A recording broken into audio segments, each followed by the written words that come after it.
You know what? There's a point where you go, yeah, I can still do what my style is. And this is the whole idea of like having your core style, but sprinkling the trends on top. It's like 80% consistent, beautiful imagery, 20% trend. Especially this day and age with Gen Z brides and grooms coming through.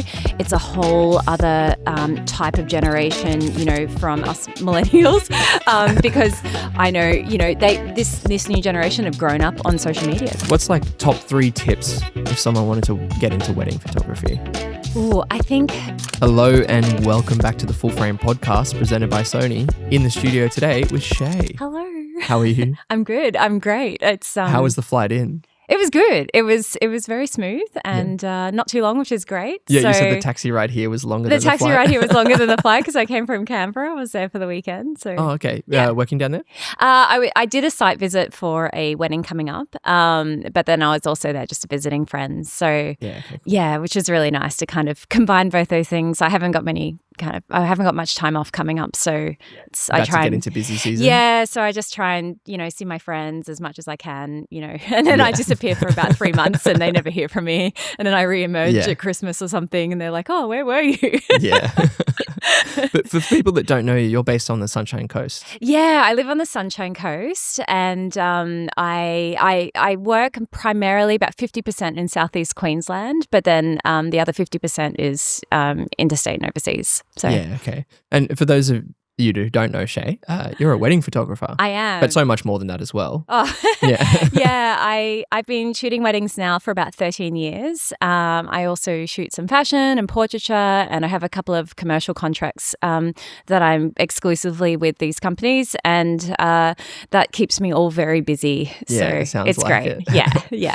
You already mentioned that you have like a busy season, because down here in Sydney, because the weather's kind of relatively good all year round, it feels like I shoot weddings all year. Like, you know, January rolls around, I've probably got 3 or 4, and then it just builds up and up and up. But do you have a season up there? Because I can imagine, you know, it gets hot in Queensland. It gets so hot, and it's funny, you know, I used to live down this way, and so, you know, you would have time off in winter, whereas in Queensland it's is that go time up there because the weather's better? It's fantastic. And then every so often you'll have a client that'll be like, "Oh, it's too cold in Queensland for a winter wedding," and you're like, "What?" Oh, it's like 24 degrees. It's beautiful, and it's like there's no rain anywhere, and it's fantastic. But yeah, January, February is generally the quiet time. I might get a couple of sporadic weddings through that time, but to be honest, I really like having that time off. I try and purposely take time off because I think, you know, when you work in this, especially in this niche full time, you know, you're working nearly every weekend of the year.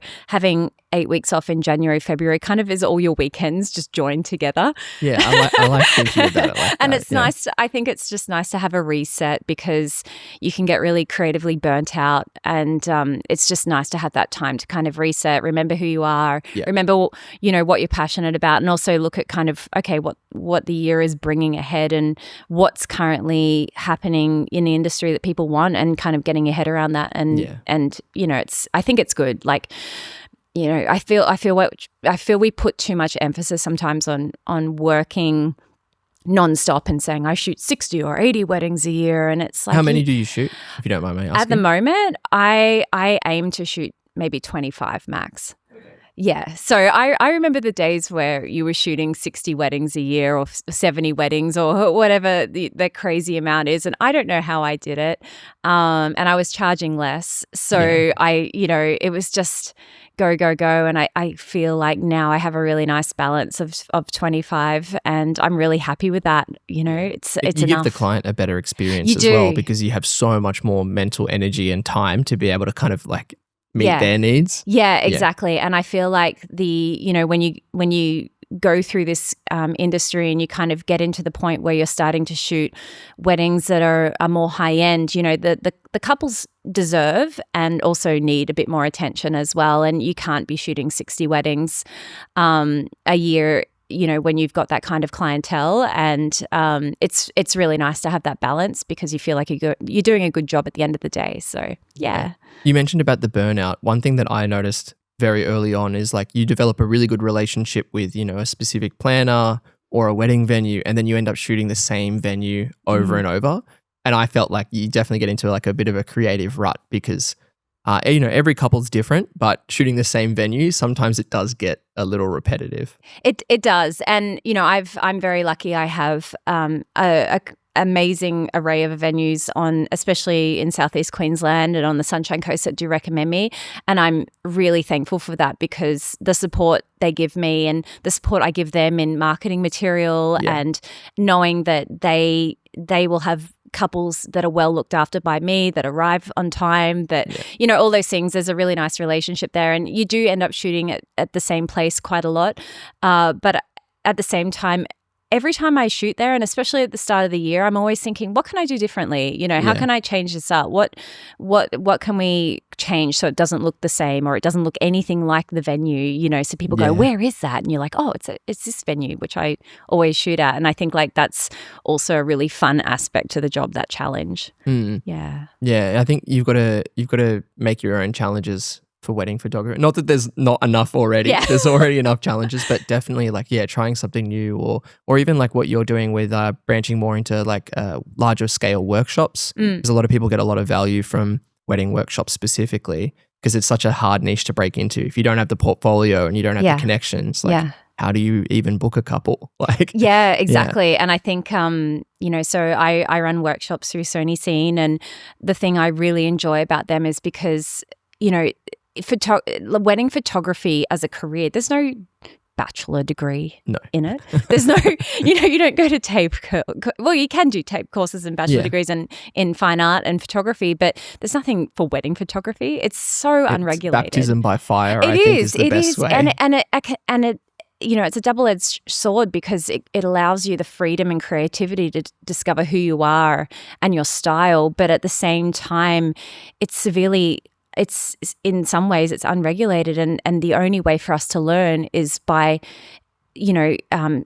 putting our energy into it and doing it. And there's a lot of people who go into the industry who pick up a camera who just kind of go into it with no understanding of art, no understanding of photography, not understanding how to use their gear.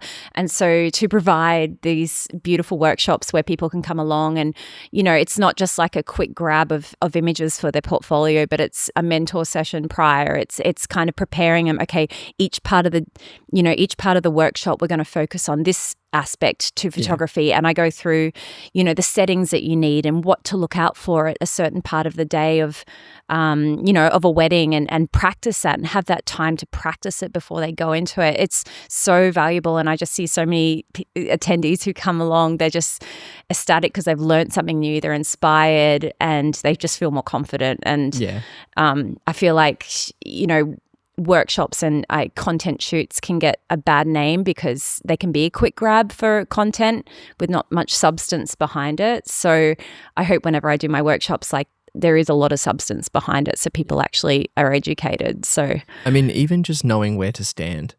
Like, some people will go into a wedding, if it's their first wedding, you're kind of like, all right, well, the ceremony's happening. Do I just stay in the middle? Like, what do I do? Whereas like once you understand the flow and you've shot enough, you know exactly where to stand at exactly what part of the ceremony. It becomes like a formula that you can just rinse and repeat and know that you're going to be able to get the kind of images that the couple wants. Exactly. And I think, workshops that are just like the quick grabs of the content, to show a beautiful image, that's great. But what if you get a drunk couple on a stormy wedding day in a ceremony that's outside? They're insistent on nothing can prepare you for that. And having, 10, 14, 15 years experience gives you like this very nuanced kind of experience that comes with time, and to be able to pass on that information to people up and coming so that at least they're prepared in those situations and not just get the pretty photo but get all the other photos that are really important on the day. It's a really interesting thing, and I absolutely love it. So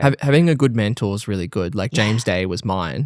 And just having someone that, when you can see that something's not working, whether that's the couple or the venue or, that you're lagging behind in the timeline or anything, you can see that person. So like for me, it was James, but you can see whoever you're kind of like that's mentoring you or running the workshop, you can see them going through their little toolkit going, all right, well, if this has happened, I can lean on this. And if this has happened, I can lean on that. Yeah, it is really cool being able to see like that level of experience and that you know that, all right, well, say one partner just isn't into it, you're like, all right, I know how to compensate for that and still get the images that we want. Yeah. It's and like I think the biggest skill that you learn on the job, but it's something you can kind of really mentor people in, is learning to read the room with people and quickly adapting to who they are and knowing when to step back and let things just happen versus stepping in and making, positioning people maybe in a better light or something like that to get a better photo. It's that real subtle reading of the people, which I think is like so interesting for it's our almost, niche. You can have someone who's an incredible wedding photographer that maybe, doesn't follow all the nerdy tech stuff. Yeah. And then you can have other photographers that are really switched in on the gear and the tech and stuff, but maybe lack some of the people skills. And it's the best wedding photographers that I know are the people that have like a really good relationship with both. But I would say the soft skills with the people. Yeah. It's like, at what part of the day do you kind of like step back and just let the couple have their moment? Yeah. And then at what point do you need to like lean in and encourage a bit more energy? Yeah. Especially when you're managing guests at reception and things like that, where, if you pull away, they kind of feel offended. Yeah. So you kind of got to lean in with the same energy. Yeah. Yeah. You've got to go with the uncle that turns up and goes, I've got this camera and they start talking shop, and you can be like, you can just get on with them. They're just like, this is awesome. The more you get on board, the better the response. Oh, 100%. Yeah. 100%. If I get my little 5 minutes of tech talk out, that's fantastic. Yeah, exactly. Yeah. But it's those photographers that have really good people skills, but then they can they know that they've got the skills and they've got that formula in their tool belt, so they know that they can, if you get a rainy day or something, the weather's just not cooperating, you're like, oh, we can still do this. I know how we can work with it. Yeah, exactly. So the workshops are good fun for that. Yeah, workshops are great. Yeah. What's like top 3 tips if someone wanted to get into wedding photography? Oh, I think definitely know your gear. Know your gear well. Yeah. Know how to shoot manual. Know how to shoot, like, be okay with shooting aperture priority. Yeah. It's you don't have to shoot everything manual, but knowing the gear well really helps. And especially when it comes to flash systems, off-camera flash, I feel like especially currently, off-camera flash is such a huge thing. And just knowing the inside outs of how to manually adjust your flash, manually adjust for certain settings, whether it be reception or during the day. I think that's the biggest thing to learn. And it's the biggest thing I see with attendees who come to my workshops and who I mentor. It's the biggest thing. Once they understand that, there's a whole level of confidence that comes with it because it's almost muscle memory. Yeah. I think having good processes as a business is really important from the get-go. Don't figure it out beforehand. Like set out one of the things I talk a lot about is having a run through a timeline from start to finish, from the moment someone contacts you to the moment you say goodbye and thank them for being a part of this journey after the gallery is delivered. Have this beautiful timeline of what happens all the way through. Yeah. So there's no part where they're wondering where you are or when the photos are coming or what's next or when will I hear from them before my wedding. Having that really nice timeline set out and have the email templates already set up so it doesn't take time out of your day. I think that's really important to have business process with it. And also... Yeah, even if your images are amazing, if the couple doesn't feel looked after, the experience just isn't going to resonate with them. Exactly. And I feel like especially this day and age with Gen Z brides and grooms coming through, it's a whole other type of generation, from us millennials, because I know, this new generation have grown up on social media. They've grown up on TikTok. So being a good person and having your personality and knowing, having a really nice process for your business so it's really easy for them. I feel like they really gravitate to people that it's simple, it's clear, it's concise, and they know who you are as a person. Yeah. And then the thing is developing a consistency with your work. It's really hard when you're starting out to find your style of what you love to do. Do I like light and airy? Do I like dark and moody? Do I, And there's obviously trends that kind of float around as well. Yeah, I feel like out of all the photography niches, wedding photography is so broad in what you can do. There's so many trends that come and go. Yeah. And not only that, then you've got also your own style that you love to do in terms of the way you like to capture people. So it's not even the editing trends, it's the way you like to capture people. And then also on top of that, you've got so much social media influence coming through, and couples feeling really pressured to follow certain color trends and, the 2026 color trends for the year. And then they change the next month. Yeah. and then you've got pop culture, like you've got Taylor Swift getting married and what that will influence a whole gen. So there's just so much to think about. And I think having a consistent style that you're confident with when you're starting out, and just trying to constantly, even though you've got all these external things influencing your style, knowing in your heart what you love to do and just whatever makes you happy, having that as a baseline, and then sprinkling all these other things on top of that. I like that. It's like the best of both worlds. And I find that once you kind of stick with that style that you really love to do and not be too threatened by what social media is telling you need to do, or what Taylor Swift's doing, if you like country backyard weddings kind of thing, like just do that, because it's what makes you happy. And there's a pot for every lid. I feel like I always say there's a pot for every lid in terms of our couples. And I always think that what you're seeking is seeking you. Eventually you'll find the perfect couple that love what you do, and regardless of trends and regardless of everything. And so having that as a third main point to kind of starting out and focusing on that, it makes you also really happy to do what you love and not be forced to shoot something that you don't like to shoot, So yeah. That's a really good segue into kind of like, what have you noticed? How has the industry changed in the last 13 years that you said you've been shooting? Yeah, it's because there's been a lot of changes. There has, even from the point of where couples are spending their money and what's important to them. For example, the access to shops, etc., like from like at Temu and Shein, and how that kind of like something like simple as that, it does influence couples. And I think I don't know. I reckon like 2016 to 2020 was the good old days. The good old days. There was no social media pressure. You could do what you really loved, and people really gravitated towards what you did more than. And the images were the most important thing, rather than maybe say like the personality. Yeah, or the trends that were out there. There was trends, but it wasn't. It was much softer. Diluted influence of trend, of big flower crowns and that kind of thing. Whereas now it's like the trends are changing every month. Yeah, and I mean it's probably less relevant now because we've been in it for a couple of years. But the content creator on the wedding day. Yeah, exactly. The content creators on the wedding day, and the pressure for people to have that, and I feel like there is so much more pressure on us creatives and in the wedding industry in general, but I feel like there's also a lot of pressure on the couples, and it's trying to balance that all out to be okay with just having a fantastic day, which is in the end what you want. Yeah. And then the trends of going, oh, do I need a content creator? Do I need this photo with do I need a fancy car at my wedding? You know, and whilst sometimes we think, yes, that stuff can be really stressful, some people just love it. Yeah. Like and they've got the money for it. And then they're go happy, for it. And they go for it. And I'm there for that. Yeah.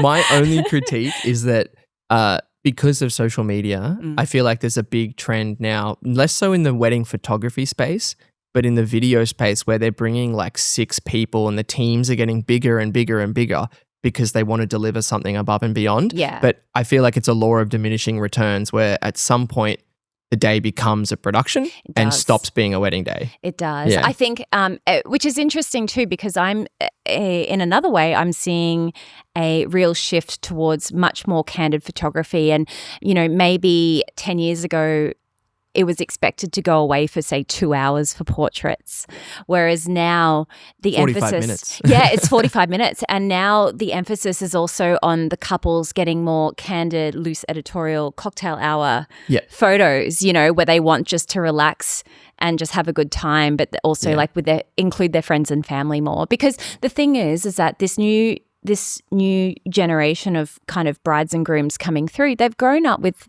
all their friends being able to take amazing photos of them on their phone, right? Yeah. So to hire a photographer who appeals to them, they want a photographer who cannot just take good shots, but can take better shots than their friends on their phone, edited with a editing program on their apps. You know, they want to pay for someone who can go above and beyond that and will end up magazine worthy. Yeah. And so that's the difference, is that you've got to try and it's not just 2 hours of hoping for the best of getting a couple of great shots. It's like 45 minutes, boom, every shot. And you have to make magic. You have to make magic really quickly. So I feel like, and this is not all weddings, but this is definitely kind of, I guess, the demographic of weddings I'm in. It's a little bit more high pressure, but I love it. I love that, because if I was just doing the same thing I was doing 10 years ago, I don't know. I love the challenge. Yeah, I love the challenge of it. And I love okay, are we doing this now for a trend? Sure. Okay, cool. Let's do it. Sure. Let's do Dutch angles again. Like, why not? Yeah. I find on wedding days, sometimes I try to get ahead of the timeline rather than just matching it, because then you get the kind of the nice moment of telling the couple like, oh, you've got 15 minutes extra now to go spend with your guests. Yeah. So you're actually giving them back the time that they've spent. You know, people spend a lot of money on weddings, and they're paying, you know, thousands of dollars for flowers, thousands of dollars for the venue, and you're kind of giving them back that time that unfortunately as a photographer, sometimes you have to take away. Yeah, exactly. And I know I always try and think from the couple's perspectives that, you know, if I was holding a great party like this and it was like such an amazing day and I was marrying my husband, like I would kind of want to party and be with my guests too.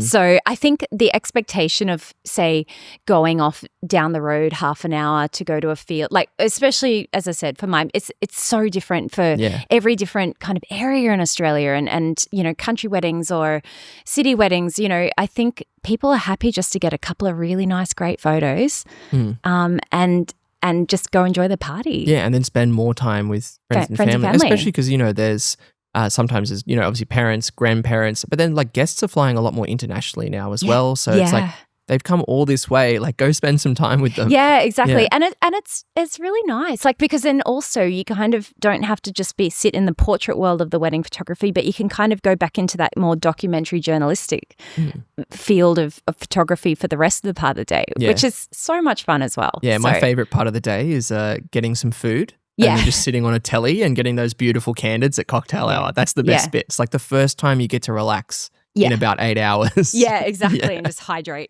And hydrate like crazy. And hydrate. But it's, you know, it's really enjoyable seeing that and get granny dancing on the dance floor, having a great time. Like, I feel like those shots are still something that will be timeless. And something I talk about a lot in my workshops and mentoring is that, you know, the trendy photos that people want, they're wanting for their Instagram, they'll be fantastic for like the day after and the first weeks that you deliver the gallery. They'll post all those photos, but the photos that will really matter in 10 years' time won't necessarily be those ones. The ones that gain worth are the ones of grandma dancing and the ones of the kids and they're the ones the family photos. And the family photos. Those are the ones that are, regardless of trends, that will gather more worth 10 years into the future. And so you've still got to like be really respectful to take those photos as well and not get tied up so much into the trends as well.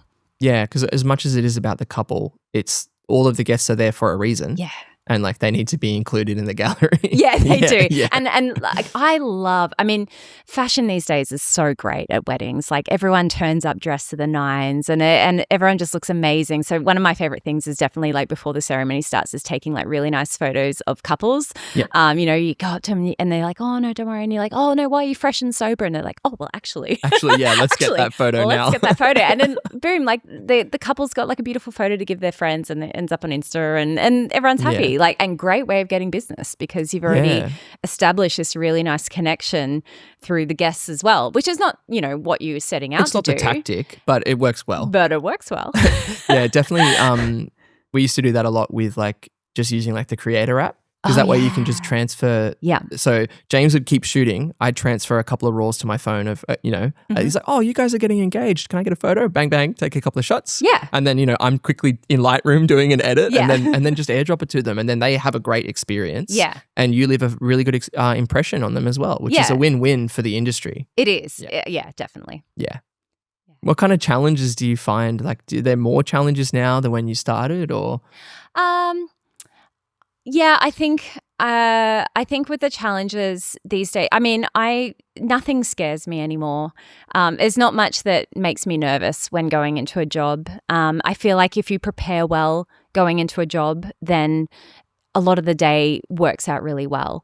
That includes looking at weather the day before, I guess like weather challenges are the biggest thing, and in not so much shooting, because we all know what to do in bad weather. We know how to get like okay photos or better photos in different locations. I think what it is managing expectations. Yeah. Do you get a lot of couples sending you like Pinterest boards or like poses that they want? Do you get a lot of that? Do you know what? I used to not like that, but the more I find the last few years that their couples are influenced a lot by what Instagram like is telling them to do for their wedding day, and they're taking more notice of pop culture influence into the wedding industry. Yeah. I actually don't mind a Pinterest gallery. Okay. Which is really strange because some people hate it. I know, and you know what? I've hated it in the past too, because I'm like, I'm going to do what I do best. But you know what? There's a point where you go, yeah, I can still do what my style is. And this is the whole idea of like having your core style, but sprinkling the trends on top. It's like 80% consistent, beautiful imagery, 20% trend. And that you include into the gallery. And the challenge is like managing expectations of that with the couples, and being okay to be like, yeah, let me look at your Pinterest board. I want to know what you love. Yeah. Because you know what? They're paying us. Yeah. And there is incredible, and like whilst I seek what they seek, and so they want what my style is, but at the same time, I've got to seek like what they want as well to a degree. And I think that having, there is incredible, technically brilliant wedding photographers out there at the moment that have been in the industry longer than me, and they've got so much more experience with me. They're technically incredible, but they might not be getting enough work because they're not evolving as much with the times of what current people are paying for sometimes.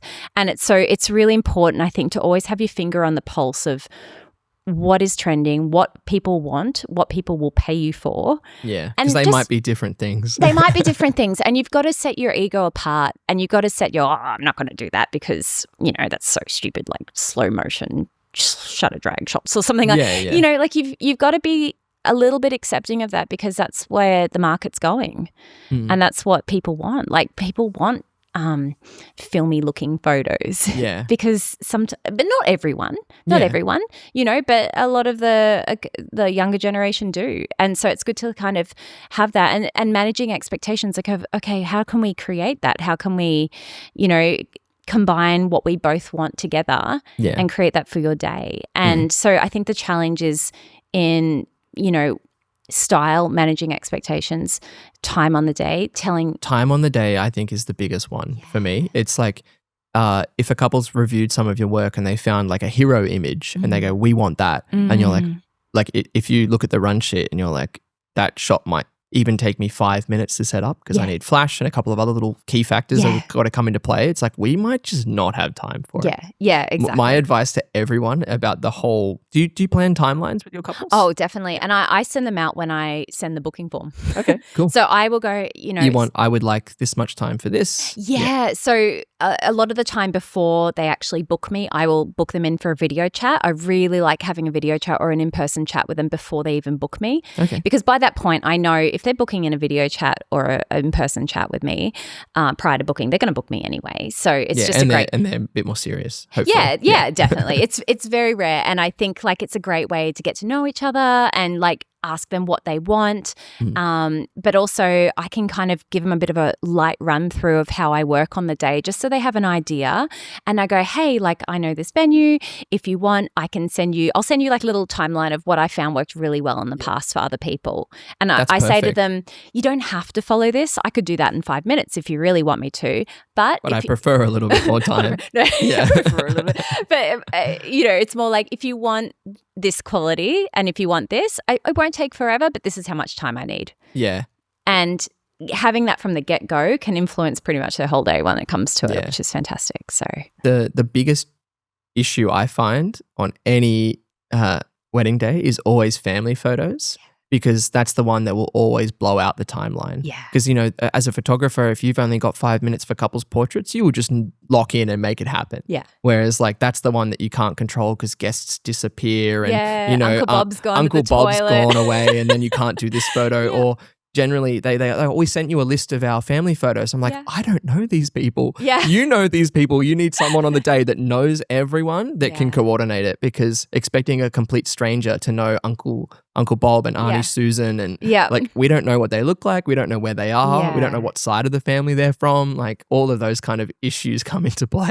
That's like the number one time where I start to get stressed. Yeah. And I'll say to them for family photos, you know, only go up to kind of extended family. And if you go to extended, like just big groups, like mum's dad's side, you know, the Johnsons and the Smiths, and then you know, and I say, oh, you mean, because there's always an auntie and uncle that I'm just like, oh, I just want one little photo, and you're like, that's okay, but we'll do it during cocktail hour, you know, let's do it and more. Yeah, just come and grab us later. Yeah, exactly. There's always time for that, and you know, I feel like one of the things that I love to believe in is that there's always time for one more photo at a wedding. You know, it's 9:30, you know, the dance floor's going off, and you go to the couple to say, oh, I'm heading off in 10 minutes. Is there any more photos? And then they go, well, actually, there's like 10 more photos we want now. Like, okay, cool. And okay, cool. You know, because in the end, you're there for their day and you're there to create a story from start to finish and create a really nice rounded out story. And those photos are important. And, you know, it's no time lost on your side. So do you like the table dash? Yeah, I do. I try between the photos prior to the ceremony of just like nice couples and group shots. And I don't find many of my couples do that so much for my weddings, but they do work well. Yeah, because I'm always like, oh, if I missed that one earlier, I'm like, oh, sweet, I'm guaranteed to get it later. Yeah. I've always got I always ask them for a list of like, you know, must-have photos of people, or if there's any VIPs there they want photographed, and that kind of thing. But I'll generally go throughout the day, or with my second shooter, go throughout the day and ask, you know, just go around to people and ask for nice photos. So at least I'd say like 90% of the time for my weddings, everyone ends up with a photo in the gallery of like a group of whoever the guests are. That's like the perfect result. Yeah, definitely. So yeah. What's in your bag for weddings these days? Yeah, it's kind of changed actually. So I was shooting on A7 2 A7 with a lot of primes, and then last year for some reason, for a great reason, I got the A1 Mark II. Yeah, and the 28-70. Yeah. And, you know, I've been a prime girl. Prime girl through and through my whole life. I love it. But then... What primes were you most using? 24, 35, 50 and 85. Yeah, perfect. I'd never go over that. So, but last year I shot a lot of my weddings on the A1 Mark II and the 28-70. Yeah. And then my poor little A7 IV, A7 V now, my bag was screaming out to me going, pick me up. And I went, I don't need to. Yeah. So, but it's there. So I was 28-70, and then I would use a 24 prime or just to get something a little wider. Yeah, just for mainly reception, dance floor, or photos, or getting ready shots. Yeah, okay. But I just found like having that freedom of one camera, it makes you much more inconspicuous at a wedding, which is fantastic. And less, I think more. I don't know. I like wearing the sexy leather harness. Oh yeah, don't get me wrong. And it's funny because I, you know, when I shoot quite quickly, sometimes I'll like throw it up and catch. You know, when you're swapping and people are like, ooh, oh wow. Yeah. You know, but like you just feel like you're in a Western movie. But there's something I think really nice with shooting on one camera these days, and like the A1 Mark II is so reliable. Yeah. It's just so, and you can always crop, perfection. like if you're on that 28-70, you can still crop a ton because you've got 50 megapixels. Yeah, exactly. And it's just such a perfection of a camera, and, you know, it makes you so, I feel like, way less intimidating to people who, when you're trying to be a bit more sneaky with getting photos, having that one camera is fantastic. And I've always got the A7 V there, but it's I really enjoy it. But sometimes I'll turn up to weddings and be like, I just feel like shooting on primes today. So it really just depends. But also for travel, like because I travel so much. Would you travel with the 28-70? Because that way you just have one. Yeah, I do. So when I shoot, you know, interstate or overseas, I will have the A1 II. I still take the A7 V, you know, as backup. But then I'll always have a backup.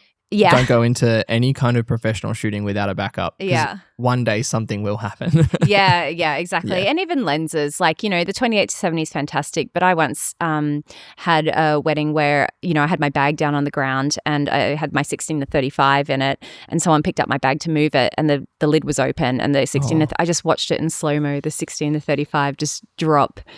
And then, and then I was like, it's still good. And I picked it up and it's like rattling on the inside. I'm like, it's not good. It's not good. So, it's good to have backup lenses too. But the 28-70, and then I'll have the 24, and then most likely like an 85. Yeah. The GM2 or the GM1? Yeah, the GM2. So good. Yeah, so good. So that's kind of what I travel with my work. So and I find that's enough. I could probably even push it to just having a 28-70.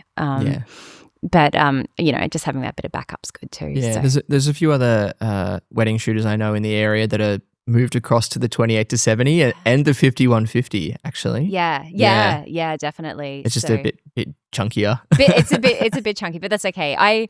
One of the things I really love about Sony gear is that it's so light, and I found like prior when I had DSLRs, I was getting a lot of elbow and wrist issues, and that was in my 20s, Especially if you're using two bodies. Yeah, and I was like, this isn't good. Like I've still got like another, hopefully like 25, 30 years of this, this business. So I was like, I need to move to something lighter, and that's what appealed to me so much with switching to Sony, is that the gear was just so light. And, even though these GM lenses are incredible, like even just the 55s and the little 35 non-GM lenses are fantastic because they're so little and light. So they're great for travel, and you're not losing much. No, not at all. So that's generally what's in my bag, and then I usually have a drone with me, and obviously off-camera flash system and that kind of thing. How much do you use the drone for stills?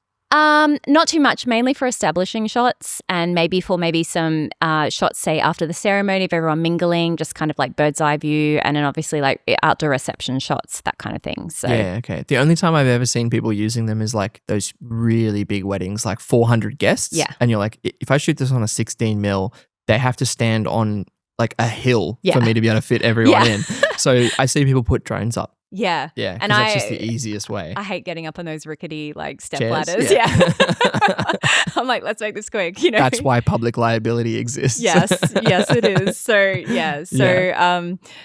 Drone's much easier for that. So. Yeah, okay. How much, like, are you just taking a backpack, or do you have a little roller bag? Like, what's the kind of workflow? I just take a backpack. I find, especially when traveling internationally too, I have a fantastic bag that doesn't look like a camera bag.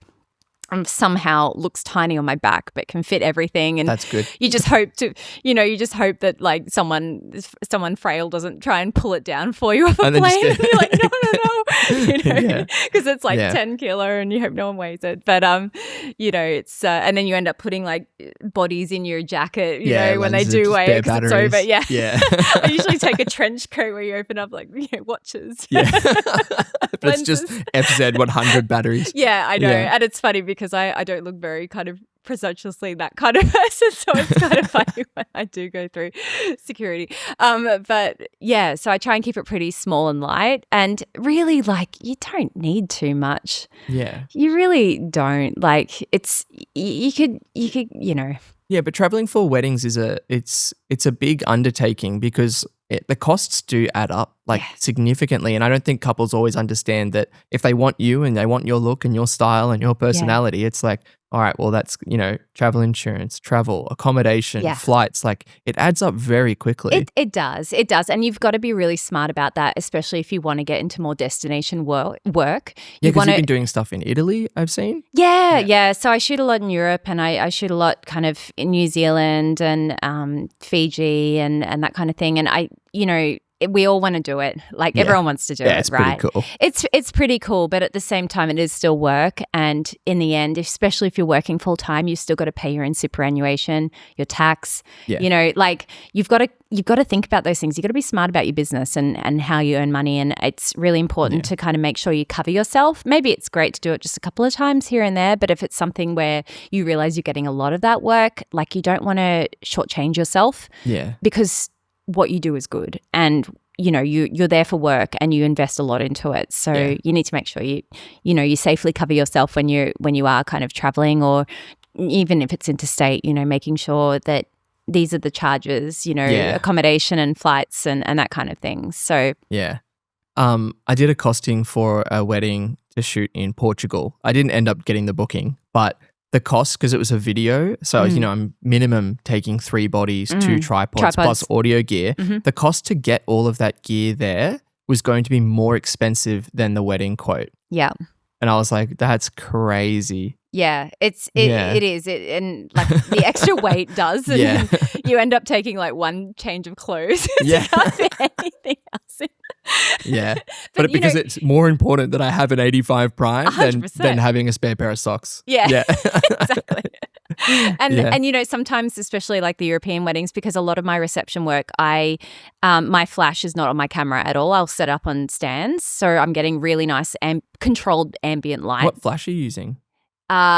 Just Sony flash. So yeah. But I have it all off camera. So I have the old Sony trigger that triggers everything. Yeah. And so I will take light stands now, like the little Manfrotto light stands, the really light quality ones. I mean, better than trying to take an assistant or something like that, especially for those big overseas ones. Yeah, and usually you can just set them up and be fairly stationary, but I still like to have that kind of ambient light sometimes. Direct flash is very popular these days as well, but I still like having that kind of that more inconspicuous lighting source coming through for some weddings and especially receptions. So I still end up taking like a light stand. I mean, even when I'm doing dance floor stuff, like I could just put the flash on the camera, but even just like putting the trigger on and then offsetting it by even like a meter, like that, even just that makes such a difference. Yeah, and people don't really understand like how much of a difference that makes. Yeah, it's everything fantastic. Just looks so much better. And it's very in trend right now with fashion photography. Yeah. Influencing a lot of the wedding industry and the wedding photography world. So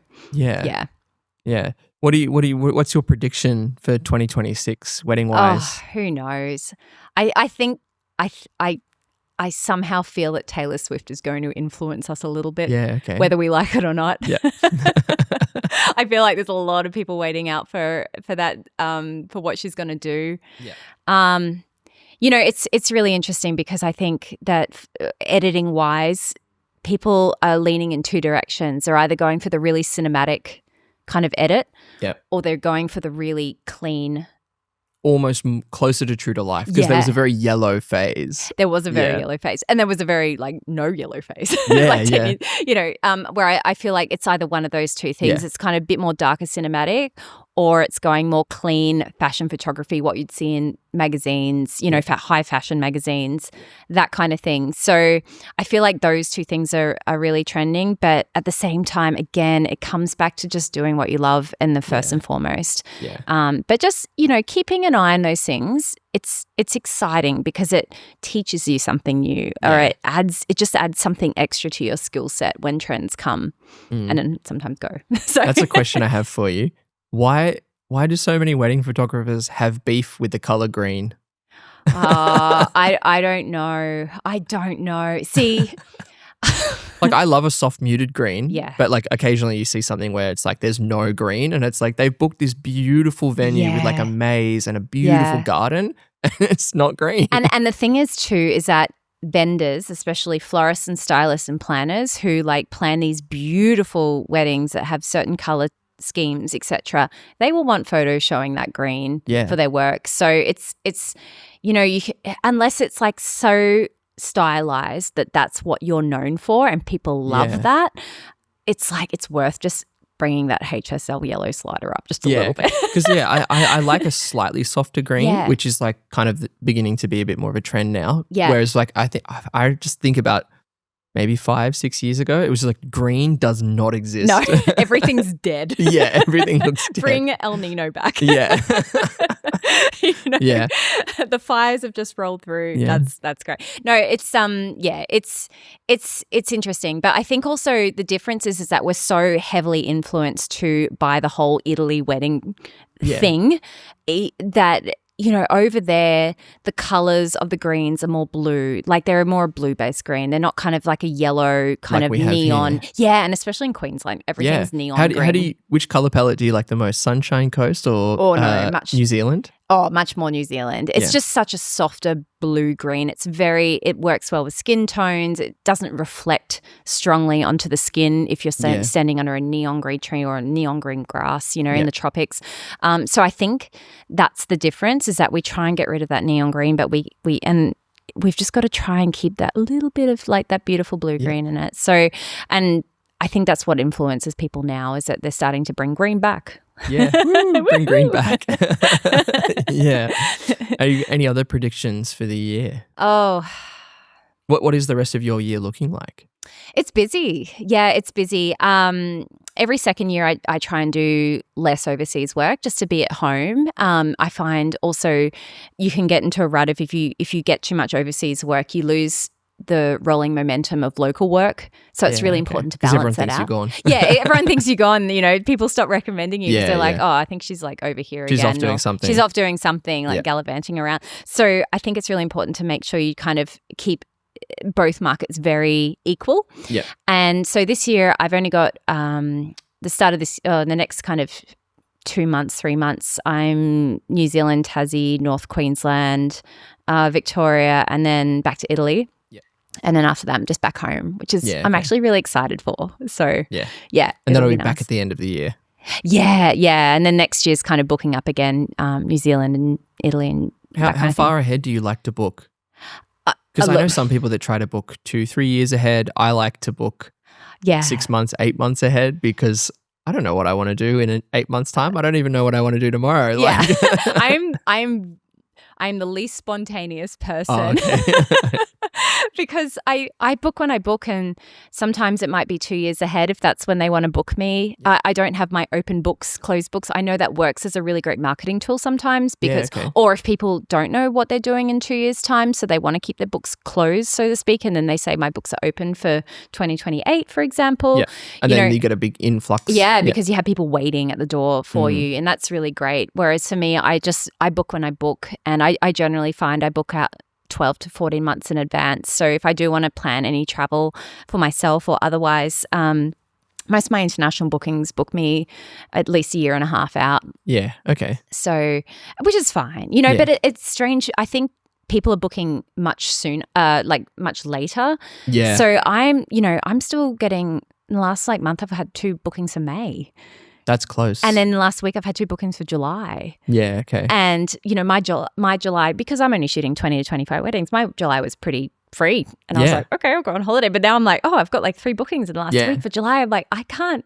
Okay. Yeah, that wasn't happening 5-10 years ago, especially during COVID. But that wasn't happening 10 years ago. People were booking 12 to 14 months out in advance. So I definitely think there's a shift there, which can make wedding photographers very nervous that they're not getting work. But because you kind of have to just wait till the year that you're in it. And you won't know what your turnover is going to be. Yeah, exactly. And it's a bit more like the commercial world where people are used to that, you know. Yeah. But that's interesting. I don't think that was happening so much, 8 to 10 years ago. Yeah. So I feel like that is definitely a shift, and I don't know what's caused that, but I think eventually you just got to believe that things will fill up and work and put yourself out there and it will come. Whatever you put energy into, it'll come back at you. Yeah. So if you sit back and do nothing and go, I'm not going to get any work, it's like, well. Yeah. But there's also lots of opportunity. I feel like so much opportunity. We've spoken tons on this podcast about AI, and luckily weddings is a category that's safe from that. Yeah. But there's so much work out there. Like it's an industry that will be around for a very, very, very, very, very long time, hopefully. And, there's so many opportunities to second shoot. Like I probably don't really book that much anymore. I just second shoot for people because it's reliable, it's easy. Yeah. And it's a win-win for both businesses. Yeah, exactly. Yeah. And you can shoot as much as you want. And be like, I'm not that person, but yeah. When you get a second shooter that's like, brrr, and you're like, whoa, settle down there, cowboy. No. From a business side, do you find that the market is getting tougher because of competition? Because I've noticed recently that, especially you can see it on scene. It's like when attendees come to a workshop and you're asking, what genre do you shoot? Or what are you interested in shooting? Even a year ago, it was portraits, automotive, or now it's like, I want to shoot weddings. Yeah. And I think because it's a pretty healthy market. Yeah. And people see it as can be lucrative if you're a particularly good photographer and very business savvy. And I think a lot of people want to tap into that. Yeah, they do. And I think what people realize during COVID is that it provides a bit of freedom from working in an office, working for yourself. And it can be hard to tap into that full time and kind of get there, because I feel like the period of time of, like, say, the first 5 years of business can be quite tough to get that ball rolling. But once you get that ball rolling, it's kind of like, okay, you've got work coming in, kind of thing. But I feel like it can be quite tough. I'm seeing it quite tough for the people in the first 5 years, because a lot of people started during COVID, and they're all like, some people are amazing at photography and they just started, there's so many like ambassadors and advocates with Sony who are, like speaking to Kate, she said she'd only been shooting for 6 or 7 years. She's incredible. And she's like, she's incredible. Like, she's shooting for some huge projects. And, so you've got these naturally talented people because they grew up with a camera in their hand. And then you've got maybe some people who have changed careers and seen that it might be a bit better and it might be a little bit tougher for them because they haven't grown up with a camera in their hand. And so you're competing with all different types of people with different types of skills. And it is competitive too, because the more people doing it, it does sometimes unfortunately become a race to the bottom. And it cheapens. And a lot of people have, the amount of people I see, their work is incredible. And I'm like, you need to charge more for what you're worth, because, and we're not trying to take money from people. It's not that. It's the fact that you are putting so much time and effort into your work that you are worth earning a living that most other people who go to an office job earn, type thing. And it's okay to charge what you're worth, and it's just the sheer amount of energy and input, but also it's a once in a lifetime thing that's not repeatable. You're putting so much trust in that person that there has to be some kind of equivalence there. Exactly. And like all careers where you have pay rises as you go through your career of 10 years or 15 years, we don't get sick leave. Well, some of us do, like depends on how you set up your business. But when you're a sole trader or you're working for yourself or a freelance photographer, like we don't have sick leave. Like the amount of times I've turned up to a wedding with an ear infection, it's like you still got to do it. And so you've got to kind of recognize that being cheaper than someone else will not get you work. Yeah, I've noticed that not always. That's not what people, and that you don't want the couples that book you just because you're cheaper. You want couples who believe in you and love what you do. Yeah. And want that. That's why you want to book them, because they're your ideal clients, and that's what will grow your business more than trying to undercut someone in terms of pricing. Yeah, because it's at least out in Sydney here, like biggest city in Australia, it's a very competitive market. Like I could probably name 10 brands, but there'd be 100 more that shoot out that I wouldn't even have heard of. Yeah. And there's so many, and everyone deserves the work. Everyone who is willing to put in the effort to learn and get good at what they do and is really passionate about what they do, 100% deserves it. But it's kind of like you want to book people on your credentials and your skill rather than your price point. Yeah. There's a few wedding brands that I work with, but I really love that even though the market itself is competitive, it feels like it's like, oh, well, I need a shooter to cover this for me, and you recommend work to each other, and oh, I haven't booked this date. Are you free this date? And you'll pass on just as much work as you receive. Yeah, exactly. And like having that community around you in the wedding industry, rather like seeing people not as competition, but as people who we all support, we can all support each other. Yeah. That's what grows rather than not, I think when you first start out, you're so intimidated by people. Like I remember I look at the greats of who I loved back then, and I was so intimidated. I was jealous, and I was, I was like, wow, I want to be like that. But what I've realized, I think in hindsight over 12, 14 years, is that the only people that you're in competition with is yourself the year before. Yeah. And you go into the new year going, what can I do better? Because that's what gets you more work.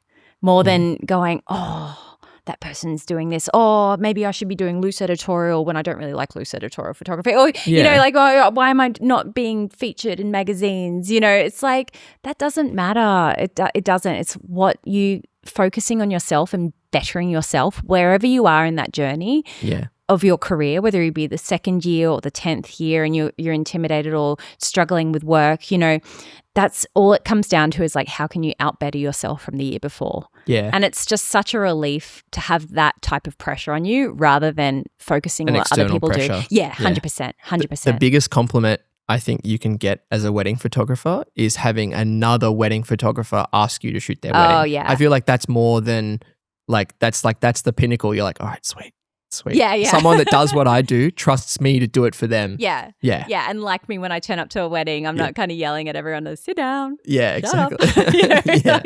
Like they actually think I'm a nice person, fun to be around for the day. So, yeah, well, that's a big part of it. It's like, and I tell that to couples too. Like, I'm going to be spending more time with you than any of your guests. Yeah, probably more than your significant other, because I'll be there shooting you getting ready before you go and see them. Yeah. Which is crazy when you think about it. Yeah, exactly. Yeah, exactly. So I think the challenges of that, but there's so many that if you have that mindset, you can overcome those kind of intimidations and grow and flourish, and it's exciting to see that when I mentor, run workshops and that kind of thing. So yeah, and it's a business where like your personal brand is like so important. Yeah. Like it's your body of work speaks for itself. Yeah. But they're hiring you for who you are and you're a real human being. They're not just hiring a anonymous business to come and shoot something for them. Yeah, exactly. And like I don't, the way I advertise my business, I don't it's not about my face and like who I am so much. It's definitely more about my work. But I find that I get recommended through couples more because of the way they loved working with me. More than anything else. You think? Through word of mouth, 100%. That's significantly better than any kind of like cold email or ad or anything. Yeah, and I love it. And then sometimes you'll turn up to a wedding where there's like another couple that you've already shot their wedding and they're the friends and you're like, it just makes it such a great experience because your couple that you're shooting trust you. Yeah. Which is like more than anything, I've second shot for businesses where it's purely a business transaction kind of job for them.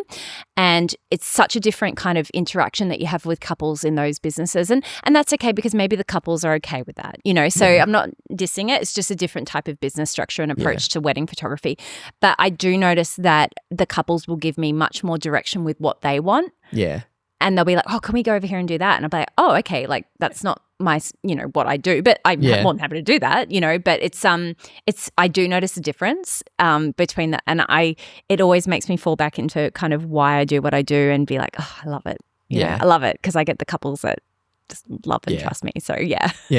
Like some couples are just stoked you're even there. And you're like, no, you're paid to be here. Like, of course I'm going to be here, but they're just stoked. Yeah, they're like, have a drink. Have you had food? Have some oysters. You're like, oh, it's okay, I'm working. It's good. Yeah. So you mentioned that you were shooting on DSLR and then you switched to Sony. How long ago was that? What was that process? That was just when the A7 III came out. I jumped on it because, it was so small and light and obviously the autofocus was a huge given with swapping to the A7 III. Yeah. And to be honest, it was more about how much gear I was carrying overseas. Back in 2018, I think 2018 I went overseas 6 times. Okay. Like back and forth. Yeah. And by the third time I was like, there's so much gear that I'm just so over carrying this much gear and how weighty it is in my bag. And so being able to swap over to Sony and not only have a fantastic, focus system which didn't back focus ever and I could trust the shots, but also having that lightweight gear, it made such a huge difference. And ever since then it's just been such a growth with the gear that I've had. And even swapping over to Sony and having like the editing difference, I still found like the presets that I use and it still worked perfectly. So it was an easy decision. And then how did you get involved with Sony? That's the next question. Yeah, well, it came education is something that I've always loved to do. I have a performing arts background. So I studied photography first and I went into performing arts and I taught at dance schools to children for a little while, and then I realized like my passion really did lie in photography. But I really loved that mentoring aspect and the community aspect of what we do, because it's such a lonely job it is. in any creative field, that, you know, especially with wedding photography, because we don't mix with wedding photographers that much. Yeah, because if you're at a wedding, then another wedding photographer isn't. Exactly. Yeah. And that's why I'm really grateful for my videographer pals, because it's just like so nice to work like with someone that you can geek out with sometimes too. But then I came onto Sony because I really wanted to be involved in the community, and I love the gear, and I wanted to have that educational aspect which I could provide to people as well through experiences that I've had. I feel like I could write a book over the last 14 years of all the crazy things that have happened and all the different types of people that I've interacted with, and to be able to provide that occasionally is fantastic. So, you know, and to have that opportunity to run amazing workshops both in Australia and overseas that, you know, people from all over the world fly to and just get so much out of is just, it's so rewarding. So can you talk us through one of these workshops? Like, what does it look like for someone who, maybe someone who isn't in the wedding sphere, or even if they are, like, what does a workshop like that look like? Well, there's two types of workshop. Well, there's two main types of workshops that I work with. So one of them is a one-day workshop where basically I will find a beautiful wedding venue. I will hire agency models, so beautiful models. I will get dress designers. I will get florists in doing incredible wedding, you know, to the point where it's like most people turn up and go, I've never seen florals like this at the jobs that I shoot. So it's pretty extra. Yeah. And with this, it's a beautiful content day of photographing, and we run through each part of the day. And so you do a prep, fake ceremony, portraits, and then we do some nighttime flash shot to kind of emulate, you know, the important parts of a reception. Yeah. But it's not I never go into these things as a content grab, just where people can shoot weddings and then just chuck it on their website and that's it. Yeah. And everything. Because there's a bit of controversy over. There is. And not a lot, but I see a little bit online being like, well, you know, you can't say that you can shoot a wedding when you haven't actually shot a wedding and it's only been a content day. And like, like it is interesting that some people have a real hard take on it. And I agree to it. To some, you know, to some degree, I completely agree, and I totally see where they're at. And I've thought like that before. So I'm like, well, how do I do this in a way that's actually got a little bit of like foundational, you know, education behind it? So my workshops are made for the people in the first 5 years of business who are still kind of just like finding their style, or maybe they're getting on the right foot.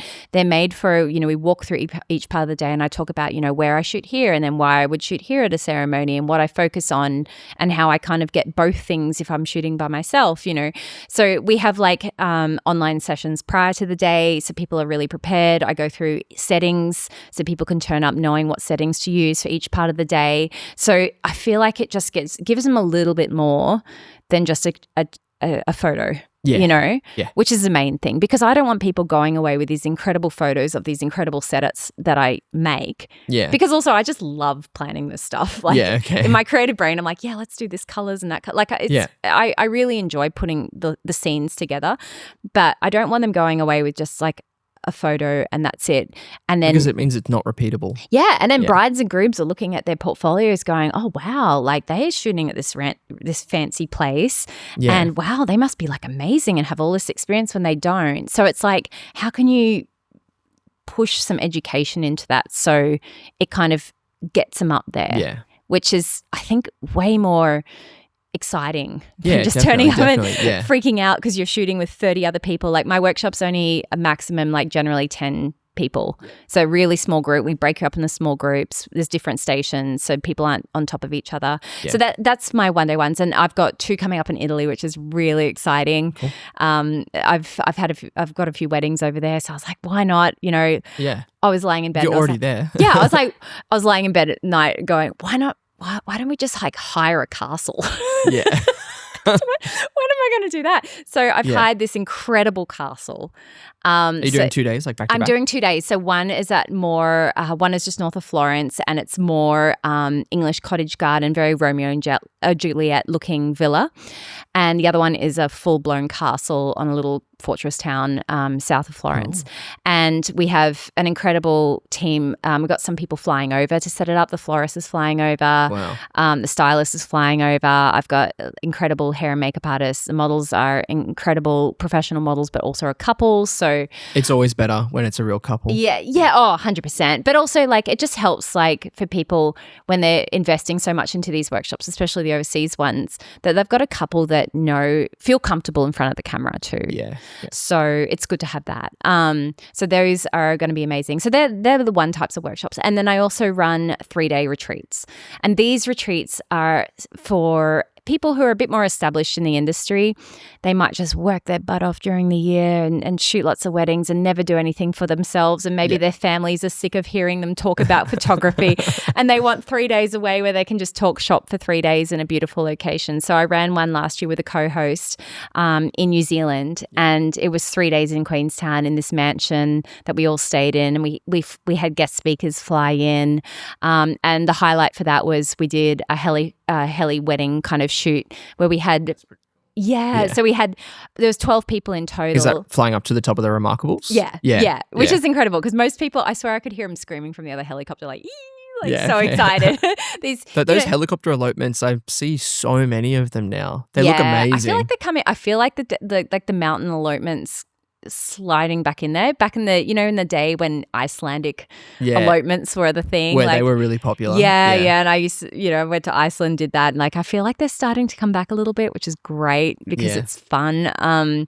But yeah, so we had like a helicopter elopement, but it was great because we had only 6 people come up in the helicopter at one time. So we split the group into 2, and then we had 2 sets of models. So only 3 people per couple. And, amazing. And they had, like 45 minutes up there per couple to shoot. So they had heaps of time and it made it worthwhile, and the couples we had were amazing.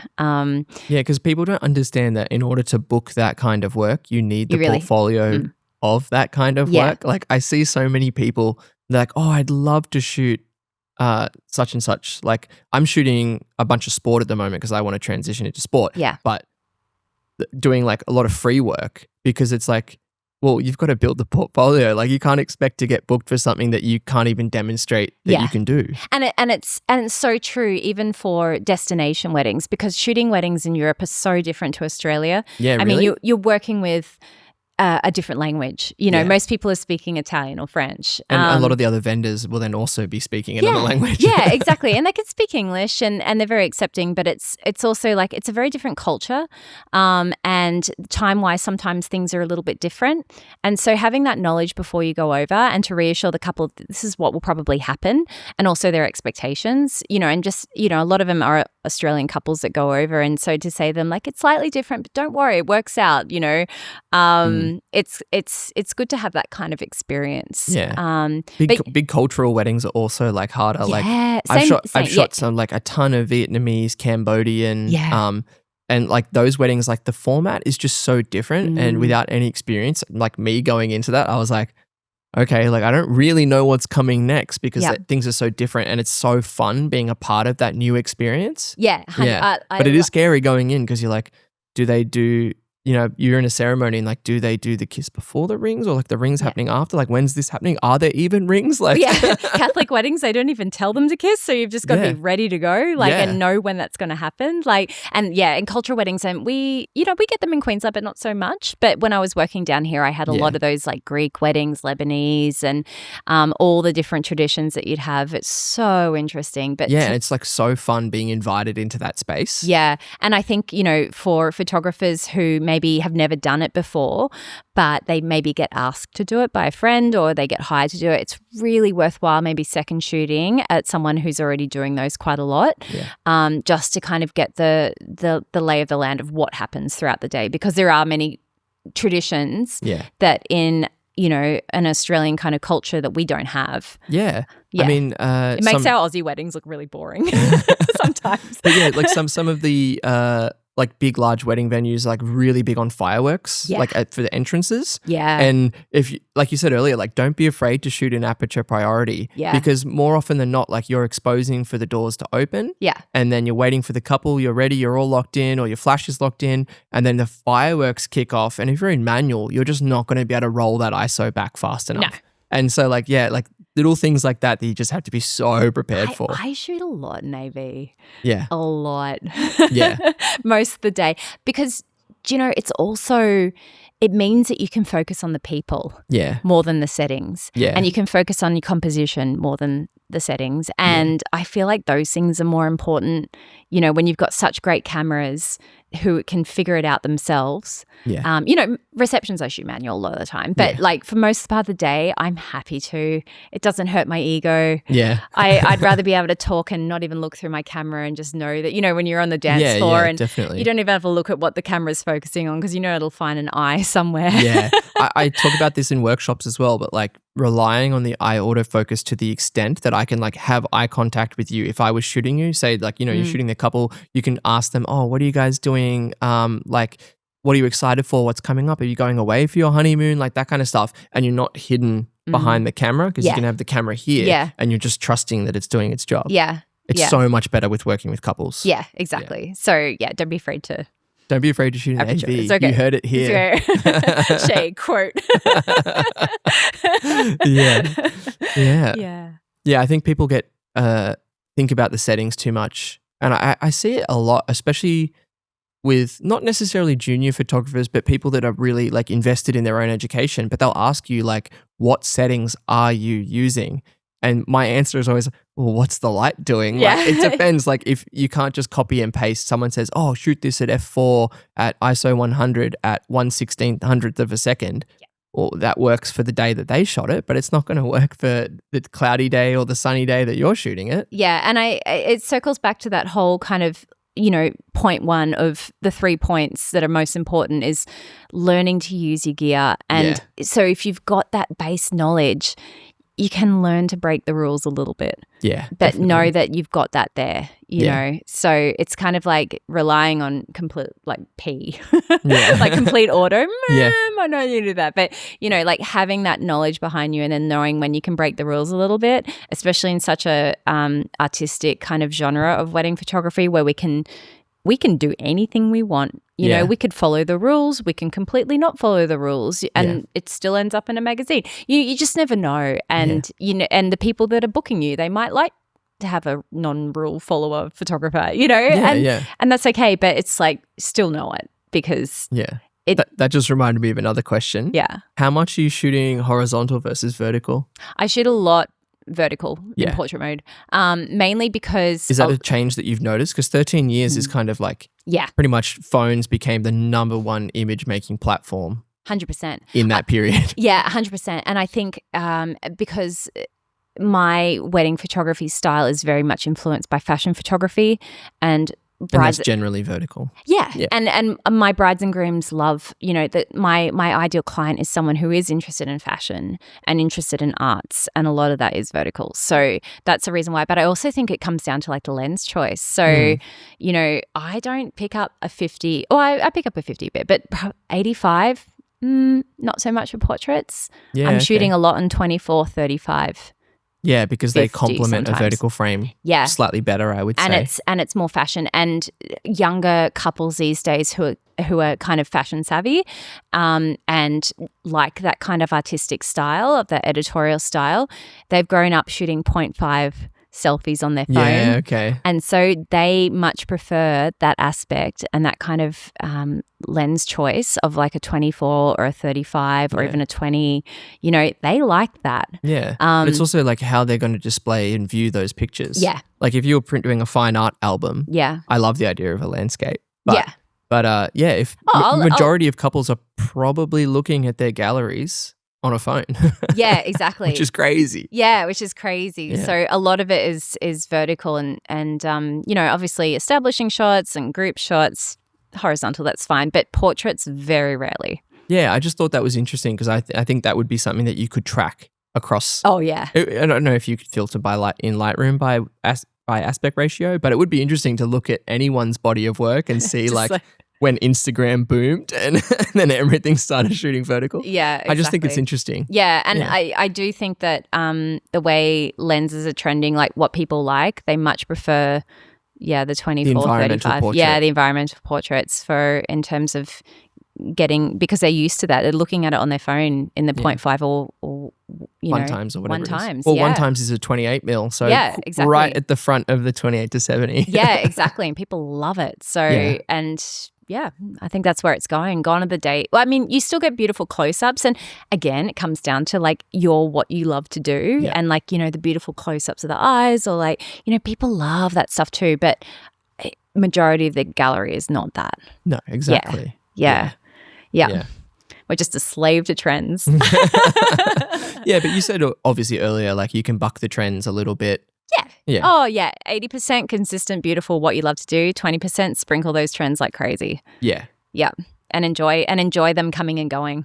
Yeah. Have you got any shots that are kind of like on your list of like you would just love to capture something like that? Because I know for a lot of photographers, it might be doing some cultural weddings, especially like with the colored powder. Yeah. For some of like, Southeast Asian weddings. Yeah. Or Indian, Pakistani weddings. Yeah. Like any of those ones that have like really vibrant colors. They're really exciting. They are. And I think like, we could get caught up in these whole trends and all that kind of stuff, but it comes down to the people experience. The thing I love about wedding photography is the human experience of it all. It's like diving into a fishbowl of someone's life and seeing all those beautiful cultural aspects or something like that. So I never have a particular thing I want to do. I feel like I've achieved a lot of the things that I've wanted to do. Shooting overseas, the Iceland trend, I love that. Climbing on mountaintops with couples. I always try and achieve what I want to do, but I think it just comes down to working with, I know it sounds really basic, but working with really lovely people who just, have a great time, and I can see the beautiful connection they have with friends and family. I think that's like what's most important. Yeah, definitely. And, as I said, you can treat this as much as a business as you want, and I'm very lucky that I get paid to do what I love, but that's what it comes down to that gives me the most joy, and something that I always go into a wedding thinking, I hope they're not too caught up in what they think they have to do versus what they want to do. Yeah. Yeah. I like it when they change their mind on the day. They're like, actually, we want to do this. And you're like, okay, cool. And you just roll with it. Yeah, exactly. Yeah. Exactly. I'm pretty happy to just roll with the punches, whatever comes along on the day. Yeah. So, I can't think of anything. It's kind of bucket listy. I'm pretty happy where I'm at. That's good. That's a good thing. That's a very good thing. Yeah. Yeah.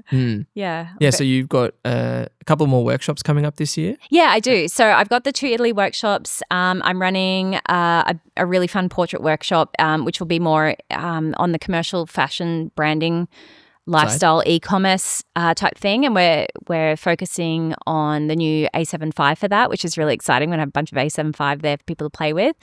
That's in March, and then I've got the 2 workshops in Italy in April, which I've only got 2 tickets left for, which is amazing. Subtle plug, but we've got a lot of Aussies coming over, so yeah, they're coming all the way to Italy for them, and a lot of the attendees that are coming have been to my past workshops, including my 3-day retreat in New Zealand. So that's super exciting. They know that it'll be good, and they're investing in it for themselves, but they know they can trust me with a great workshop. And then I'm working where we're going to be releasing more information about Mountain Muse 2.0, which is our New Zealand 3-day retreat, which will be next year in February. So I'm going to be releasing more information about that very soon, which is really exciting. So okay. Yeah. Cool. Thanks so much for coming in and joining us in the studio and kind of chatting all things weddings, trends, gear, I love travel, it. everything. It's so fun. It's so good. It's like a little goss session of the industry. And the wedding industry is such a fascinating, moving, constantly changing genre of photography that it's exciting, and to embrace it and to talk about these things like it's not scary, it's exciting. Yeah, so there's always something to talk about. It is, and there's always like plenty of opportunity to kind of get on board what's happening next and improve and grow, and I love encouraging people. So thank you for having me. Oh, no problem. If you'd like to see Shae's work, do you want to just drop your Insta and a few other little things? Yeah, sure. So my Insta is Estella Photo, so ESTELLA Photo, PHOTO, and you can find me on there. It's where I post the most. And then my website, shaeestellaPhoto.com as well. And then also on Sony Scene for my workshops and mentoring. So perfect. Yeah. All right. Thanks for tuning in. That was another episode of the Full Frame Podcast presented by Sony. See you next week.